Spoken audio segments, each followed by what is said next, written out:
Hello. Welcome back to the long-awaited episode 16 of this podcast. I took 2 weeks off.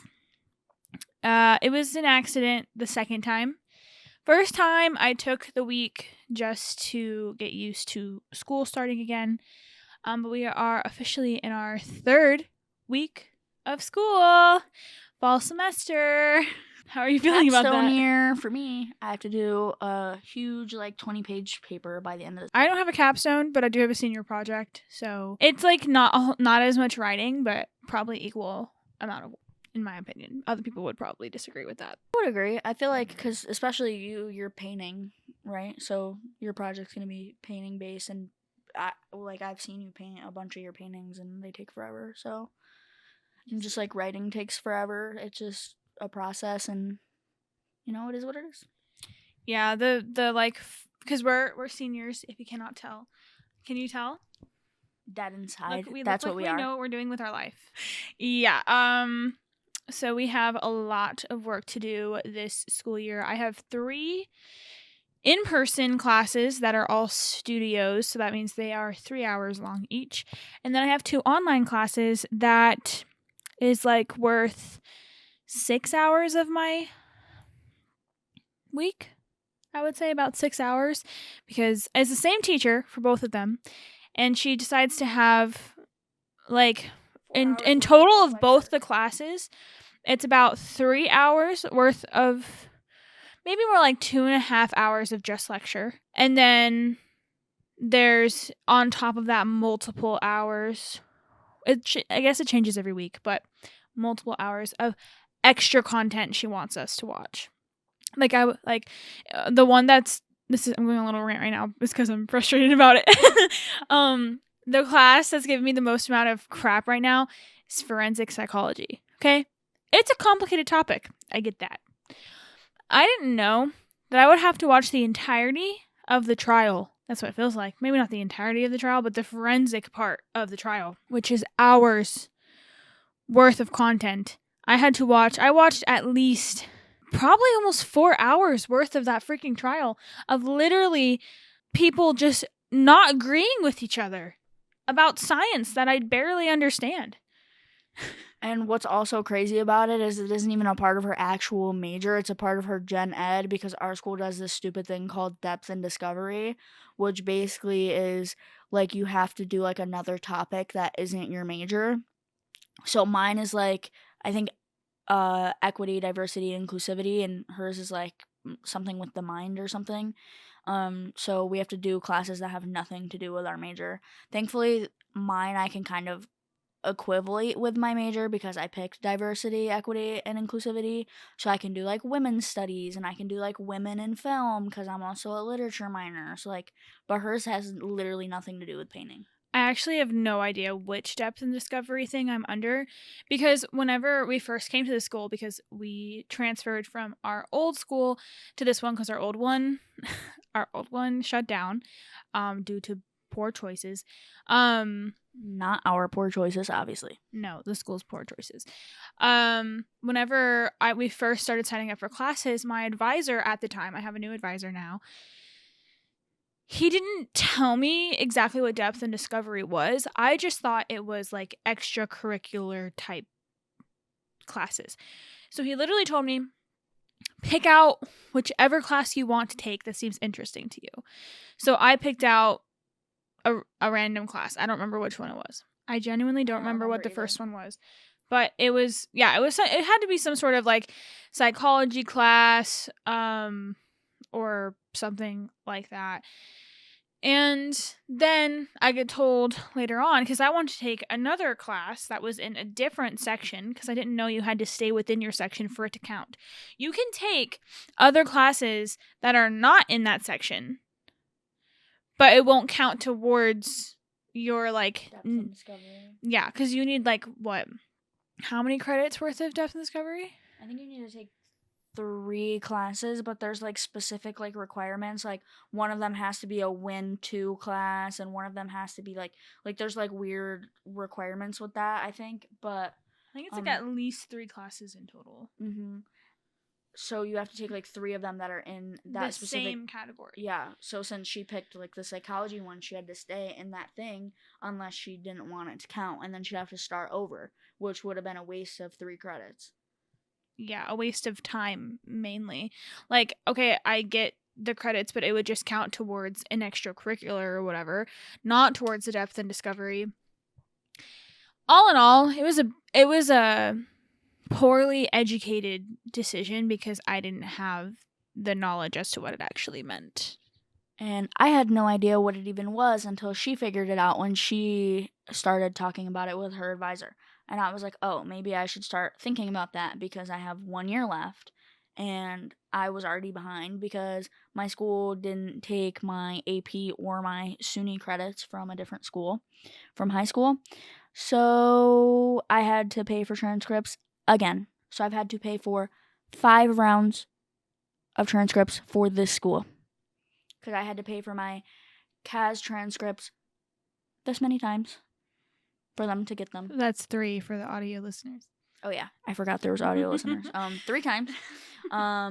Unfortunately, I had to pay for those 3 times, and then I had to get my SUNY credits, and I still haven't gotten my AP credits yet, but I need to get those soon so that I can graduate.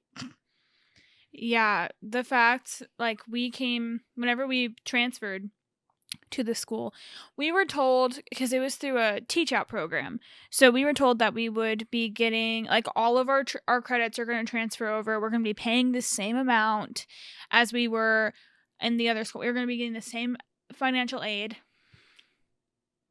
I have to pay $1,000 more than I paid at Cazenovia, and the tuition overall at Cazenovia is $20,000 more than this school. And please make it make sense. Yeah, I definitely pay at least a couple thousand more than I did at Cazenovia. I didn't get as many financial aid type things, and whenever we picked the school thinking that it was going to be a good idea,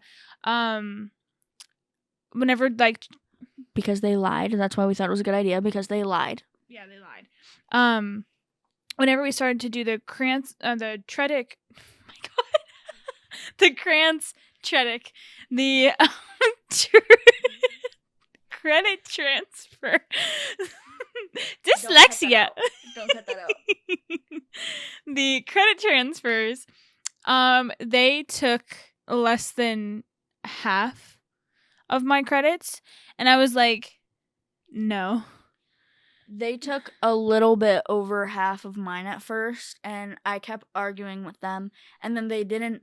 I got here, like, after we figured out that stuff, they said that they were going to take the 3 classes I took at CAS my last semester, and then they're like, we can't take those, we don't have the final transcript. And they're like, we can put it in there as like a placeholder, but you need to get the transcript again from, which now our records are now at Lemoyne. So we're like, what are we supposed to do with that? Like, what? And then I had to pay $15. I was like, please shoot me. I had to argue about my credits as well. Like, I was like, I'm literally not going to come to the school if you set me back an entire year. Like, I think that I should only be in undergrad for 4 years, and that's how long I'm staying. Like, so they did end up taking, after I argued with them and had to break down all of my classes, send them all of the syllabi, all these things, and then they ended up taking all of them except for one. And also, what's funny about the syllabi thing is that, like, it was, like, unless you knew the teacher, which she did know her teacher, but I didn't know some of my teachers, I couldn't just go track down the transcript. Like, or one of her teachers retired and she couldn't get the transcript because the teacher was retired after she, literally, like, immediately after Maddie had that class. It was like, and they, like, wouldn't take, like, it was like a fight to get my credits for my major, but then when I got credits for my minor, they were like, oh yeah, I don't even need to read the syllabus. You can just have this. Yeah, they're let's just say with this school, there has been a lot of back and forth of constant, like, not miscommunication, just, like, straight on, like, arguing, low-key. Like, are you dumb? Like, let me, like, just give this to me, or let me not do this, or this, that, and the next thing, you know? And I think the fact that we got stuck with the depth and discovery coming in as juniors is strange. Like we have like 4 semesters to complete these classes on top of the extra classes that you make us take for our actual major.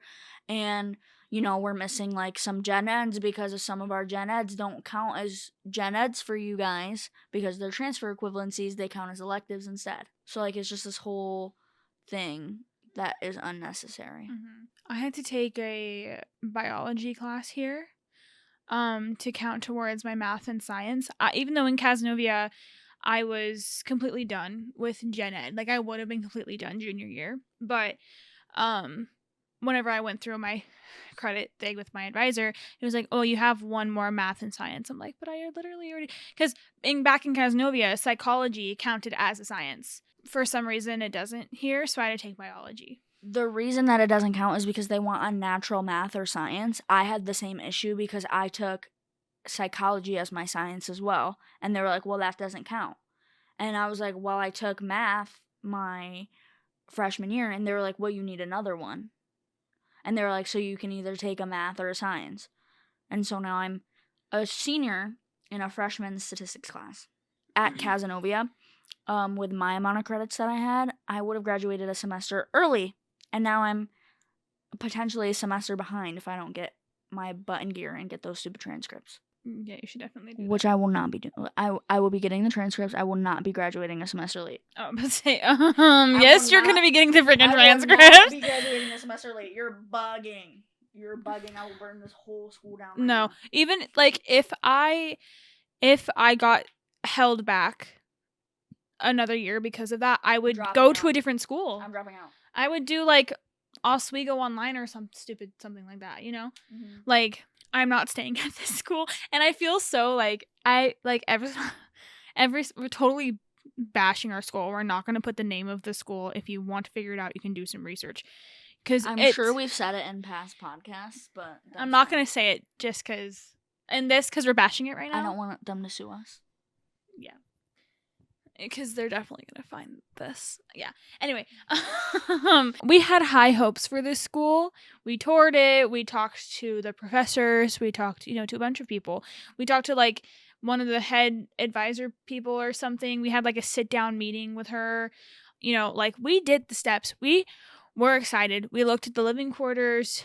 That's obviously what it swayed me was living quarters. Living quarters. It sounds like freaking military. The living situation, the residential places. But then as soon as we started the school process, it just started to go downhill and has only gone downhill from there. And I am ashamed. I'm not ashamed to say this, but like her pains me to say this is that my mom was right. Her mom only didn't want her to come here because there was a big parking lot where our quad used to be, and she thought it was ugly. Soon as the there was a big parking lot where the quad is. Oh, yeah, that's what I meant. There used to be a parking lot where the quad is. And she hated the parking lot. As soon as the quad came to be a thing, she was like, "Oh, it looks so much better now." So she came and she thought that it was a very ugly place.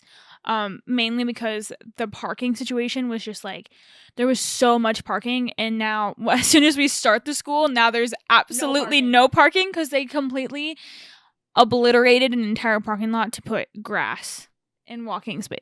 Granted, I do like it, but we just need more parking because there is none. Grass, a big fountain, and a big freaking peace sign from one of the Beatles or something stupid like that. Yeah, there's like a holograph. No, yeah, you're right. Silver chrome. That's what I was looking for. Peace sign. Statue of the Beatles peace sign. What is that? And the fountain they picked is ugly.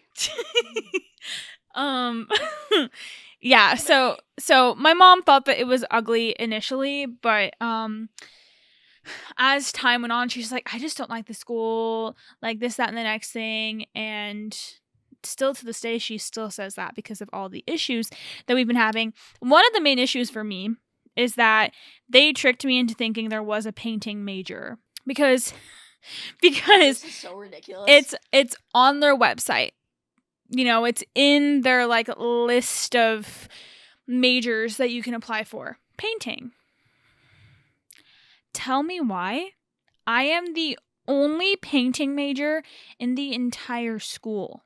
So because of this, well, also to make situations worse, the main painting teacher retired as soon as I started school too. Like, I was getting all these emails from my current professor saying, oh my gosh, yes, like, you're gonna love our painting teacher, like, he's so great, he's so this, that, and the next thing. And then, like, 2 weeks before school starts, they're like, oh, by the way, he retired. I'm like, what? But even at the time, I didn't know I was the only painting major. I come to school and they're like, oh yeah, so you're the only painting major? I'm like, why is it even a major? There should be a limit, like, a minimum amount of how much can be in a major, like 10 people, 5 people. 1 person does not make up a major.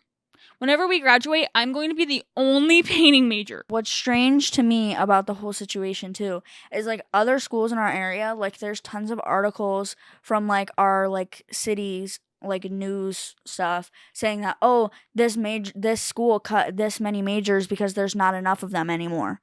Like it cut XYZ major, like I think one of them cut interior design, I'm not sure, but like, so why didn't our school cut painting when she was the only one, and then the only teacher that taught the classes retired? Like, what is the point of having the major there in the first place? Like, just have it a studio art major and then have graphic design and illustration. That's all there needed to be. Yeah, so whenever I told my parents that, because like, I was already in school, I was already starting the process, and I was like, oh yeah, by the way, I'm the only painting major. They lost their minds. They're like, are you freaking kidding me?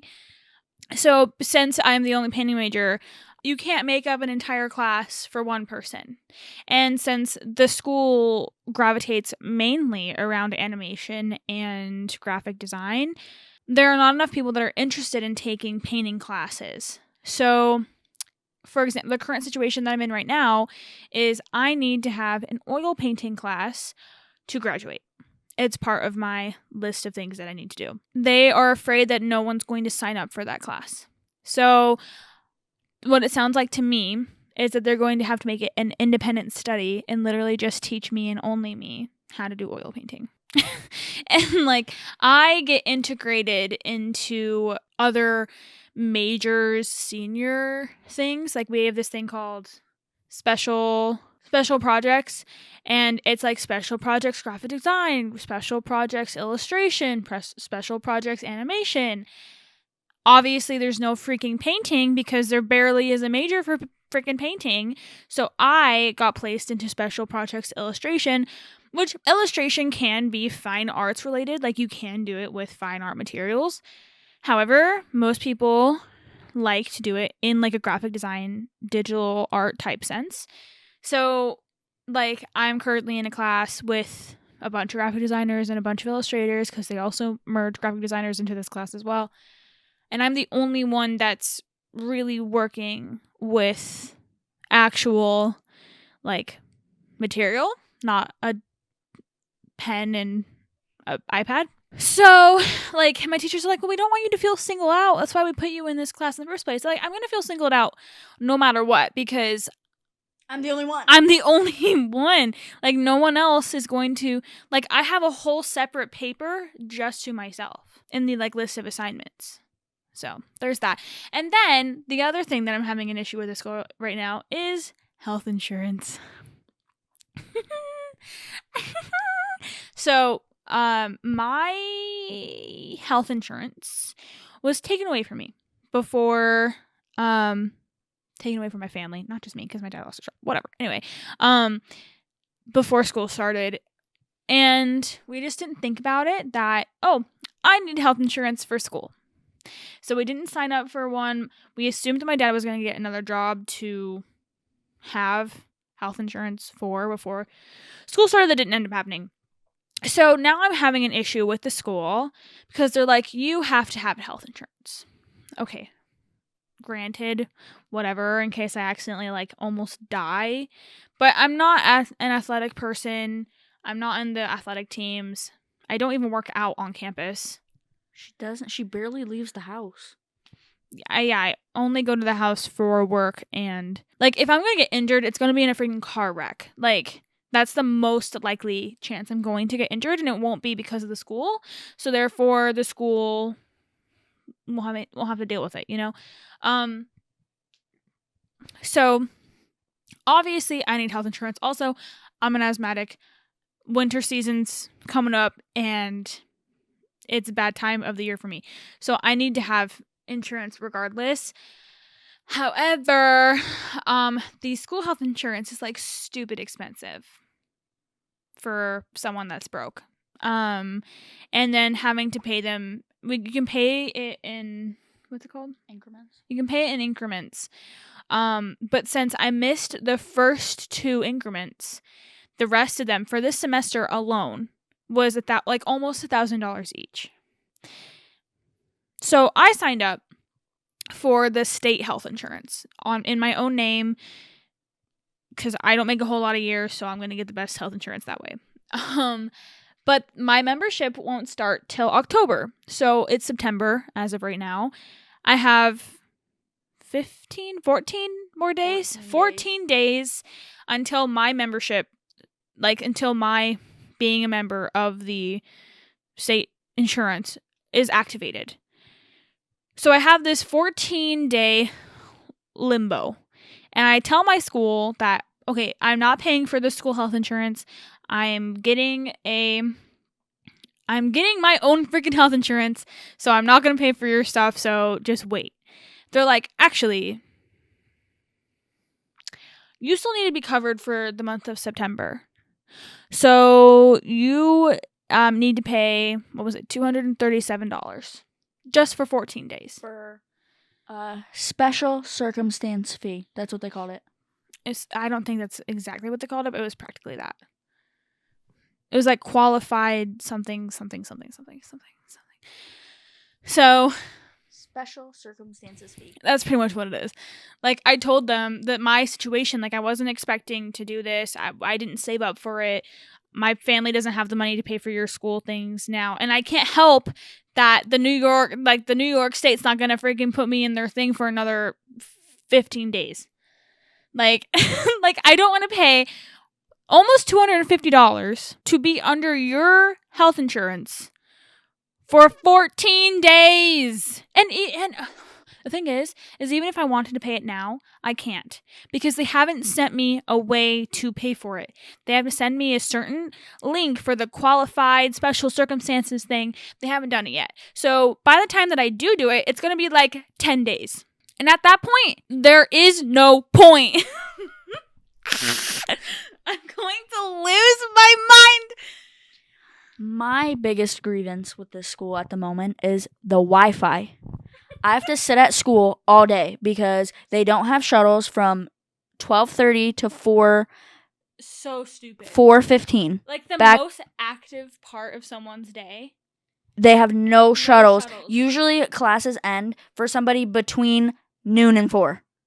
So they have no shuttles between 12:30 and 4. So I have to sit at school until 4:30 when Maddie gets out of class. So I have to sit in the library. I'm done with classes. I'm on Monday and Wednesday at 3 or 2:30. So I have to sit there for 2 hours. And I can't do my homework because my computer won't connect to the Wi-Fi. I can't watch anything on my phone because my phone won't connect to the Wi-Fi. Can't draw on Maddie's iPad because it won't connect to the Wi-Fi. So I literally am sitting there yelling pretty much screaming with my eyebrows at my phone because I don't want to bring a book because my backpack is already so heavy. Literally, the straps are about to rip off already. And my mom just bought that backpack in August. Yes, actually, I was talking about that earlier with these girls in my psych class. I was pretty sure they said they fixed the Wi-Fi over the summer. And guess what? It's worse. I have to literally switch between. There's 3 public Wi-Fi networks. There's our secure one that you need your school password and name for. There's the guest one, which you just need an email and a phone number for. And then there's this one that's called the Wildcats one, and I don't know what that one is for because you don't need to do anything for it.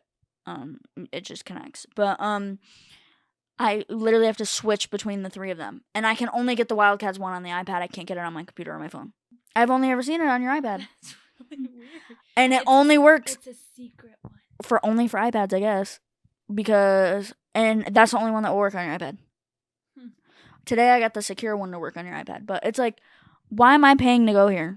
I can't even do my homework at this school. Like, I have to do my homework at home, but which is fine because it's homework technically, but I can't do anything. If you have time to do it at school, I'd rather do it there so that I can lay on the couch and watch TV.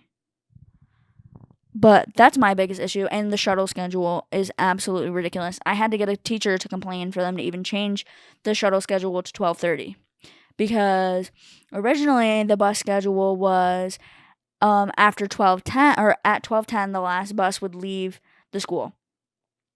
Well, I had to, one of my class literally ended at 12:10. So I'd have to leave my class early to catch that bus. And I emailed my teacher and was like, I need to leave class early on the days that my roommate can't pick me up. And she was like, well, I don't like that. I was like, I don't know what to tell you. I don't have a choice. I'm not stuck here for 4 hours for you to talk to me. Like, literally all she does is talk. She doesn't do anything. She just talks. So then she complained in like a staff meeting that they recently had, and then the person that she complained to, I guess, fixed it because they sent out an email and was like, updated shuttle schedule, and now Monday, Wednesday, and Friday. That's really what happened? Yeah. Because I emailed her. I was like, hey, they fixed the buses. I don't know who complained, but thanks, I guess. And she was like, I complained. She literally said, I complained to this person, and now it's fixed.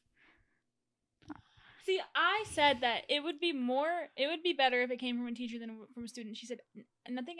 Remember she was like, yeah, because we were arguing about it over email the first time when I said that I needed to leave, and she was like, I don't think I can help that situation, and I was like, because Maddie told me to say that, so I said that. I was like, I'm pretty sure it would mean more coming from you than it would from me because they don't care about me, and look what happened. One thing I do like is our mascot, though. This is so random. I like that our mascot is the same as our old school. I wish it was bears. I like bears. Once like Wildcat, always a Wildcat. High School Musical. That's why I don't like it. That's exactly why I like it. So, Beetlejuice. Don't say it. He's gonna eat you. Eat me? He doesn't eat people. So we went and saw that in theaters the day it came out because Beetlejuice. I had to see it the day it came out because, I'm actually a really big Beetlejuice fan. I've always loved it since I was a kid, and I also love Jenna Ortega. Anyways, so let's talk about the movie. Spoiler alerts ahead. So, Beetlejuice is just basic content for the people that don't know what it is real fast. It is the sequel to the original movie. I don't know what date. Not day. When did it come out? 1983 or 84. Period. It's a Tim Burton type. It's Tim Burton style. About the dead, pretty much, and what it's like for the dead after they die. Super fun, super quirky, super. It's not scary. But it's kind of, some parts are disturbing. But it's not like disturbing, like, ugh. It's like, oh my god, what just happened? But it's like funny at the same time. Anyway, super colorful, super fun. The original cast is good, and the Beetlejuice cast, second one, is also very good. They had the originals. They had the majority of the originals come back. Mm-hmm. So they had Winona Ryder. Is her name Catherine O'Hara? Yeah. Catherine O'Hara, Michael Keaton Douglas. Did the dad come back too? We just didn't see him, but I think that was his voice. Or did he die? Did he die? Was he not the one that got eaten by a shark? Yeah. Okay, not the character did. I meant the actor. Oh, it was probably his voice, yeah. Okay. I was like, because I was thinking about, like, in the movie, he did spoiler alerts, he does die. Yeah. And you don't see his face for the entire movie. It's literally just half of his body, and there's like a bone like sticking out of it's his, like his spinal cord kind of. Where it got cut in half from getting eaten by the shark, and when he talks, it like squirts blood out. It's disgusting. One of the worst parts of that movie, in my opinion, is that.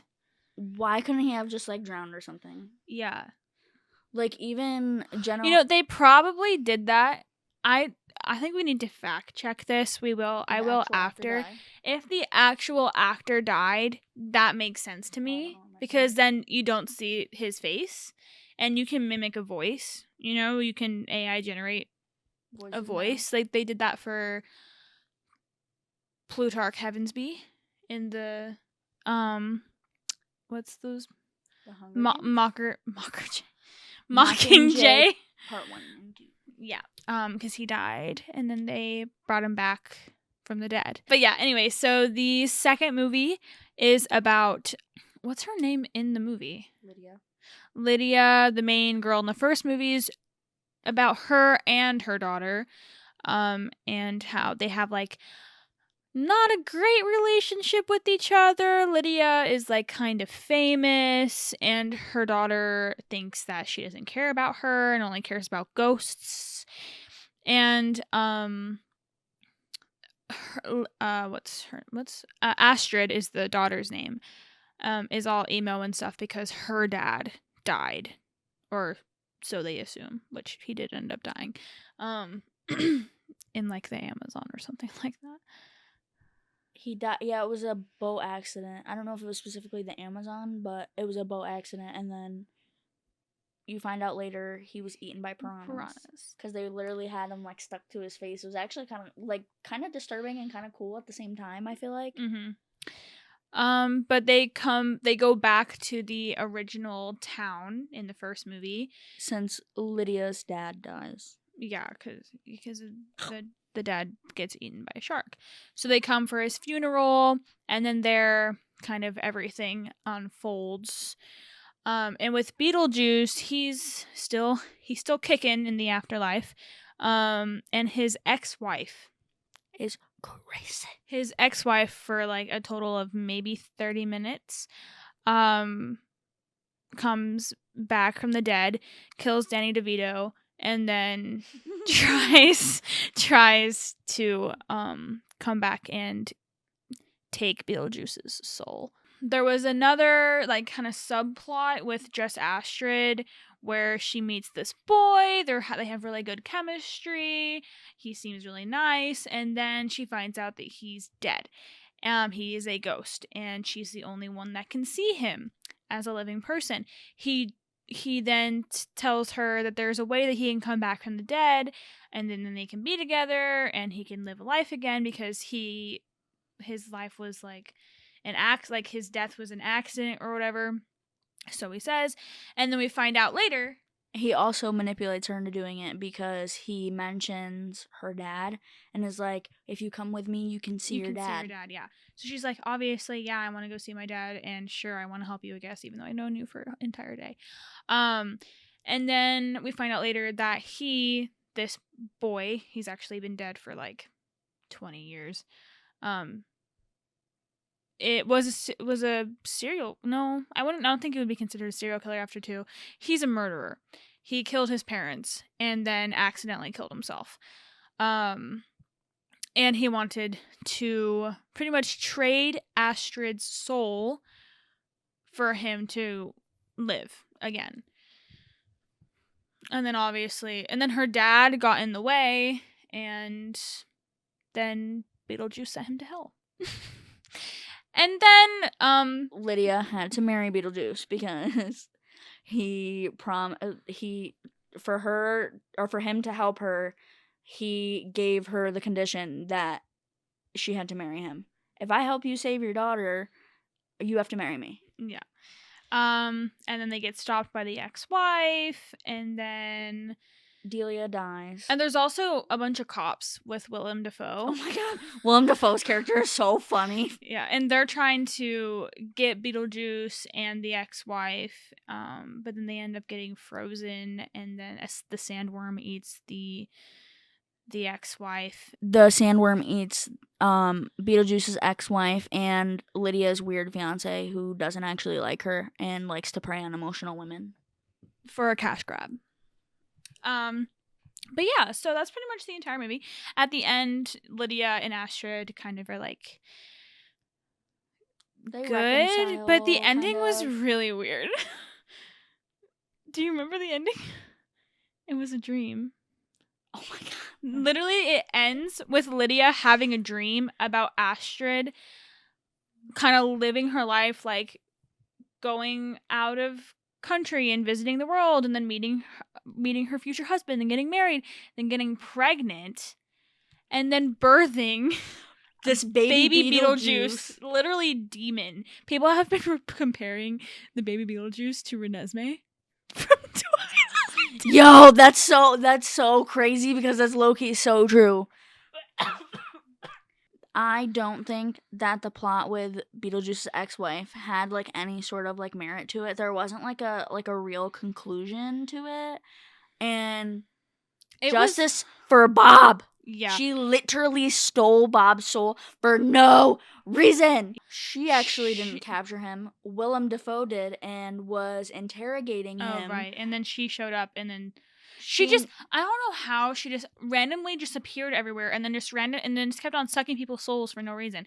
It's not like she was eating them. She just literally sucked their souls. And also, how is she having this capability of sucking people's souls? No explanation there. Because the whole thing was she knew Beetlejuice before Beetlejuice became Beetlejuice. So whenever he was a human, she kind of lured him into marrying her so she could pretty much do like a ritual type thing and then take his soul, to be like immortal or something. But he kills her before she's able to do it. So she doesn't have the capability of being immortal or doing any of this stuff. But then all of a sudden, in the afterlife, after she gets chopped up into bits by Beetlejuice and is put into different packages, all of a sudden she has this ability to suck souls out of the dead to therefore make them like dead. So, and then like the entire movie, it's literally her. Like she doesn't do anything crazy except for kill people, like random people. Danny DeVito, a random dry cleaner guy, and then Bob, who is like Beetlejuice's assistant. He's so cutesy. I love him. I don't know if I would call him cutesy, appearance-wise. Personality-wise, very cutesy. But yeah, and then very demure. Very mindful, very demure. But then she appears at this wedding and is like, Beetlejuice, I want your soul, or whatever. And then she just stands there for a little bit, and then she gets eaten by a sandworm.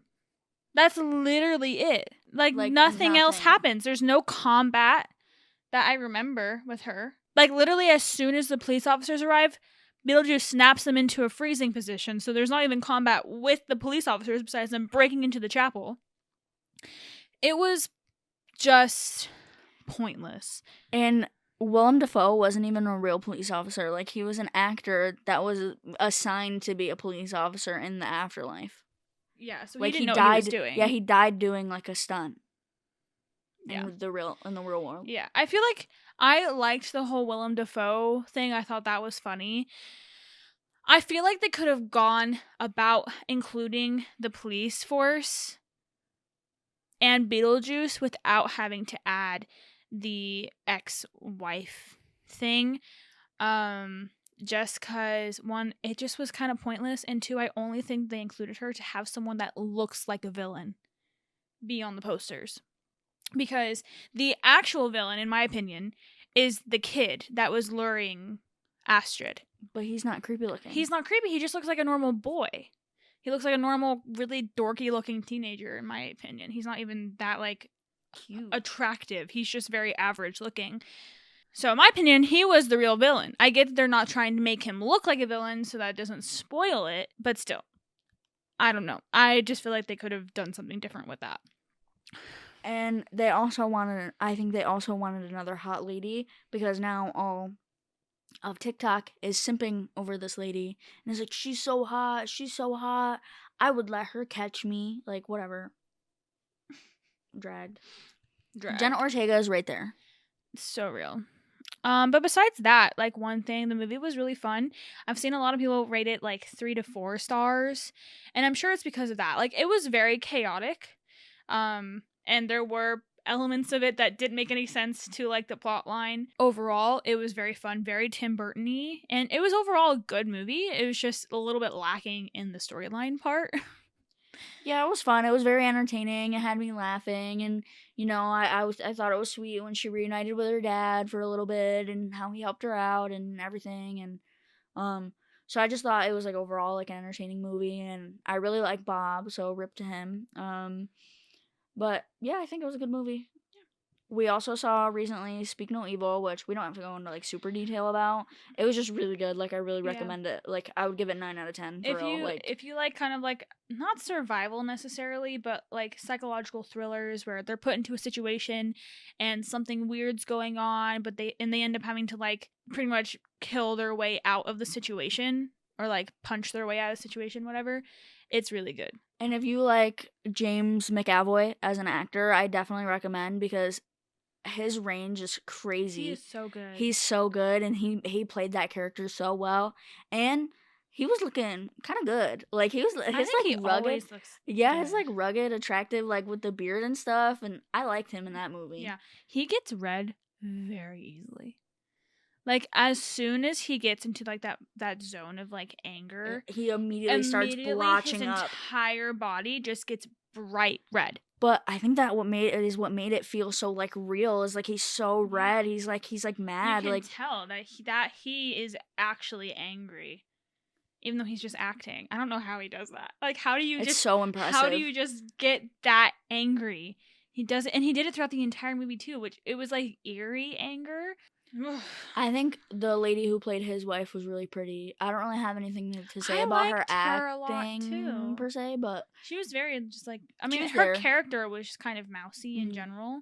She was kind of creepy, kind of mousy, but she was cutesy. I don't like the main girl at all. She's so annoying. No, she was so annoying. Well, I mean, that's the whole point. And we kind of talked about this a little bit afterwards. Is that I'm not going to go into spoilers because I think you should just watch it for yourself. But it's, it's about a relatively wealthy family, kind of willingly going to a stranger's house for a vacation. And, they kind of represent the snootiness, kind of white privilege, out there in the world, just like going for it without thinking about what their actions are going to do, and how they are very judgmental, and she's very judgmental. I was gonna say her specifically, like I'm not gonna spoil like anything, but there was like certain times where James McAvoy's character would just like say something, and it's like something that like a very average kind of guy would say, and it was just like something like a little like out of pocket type, like she was like it was really weird. Like it was really not that serious. Yeah. But overall I did really like the movie, and I recommend that. Yes, it was good.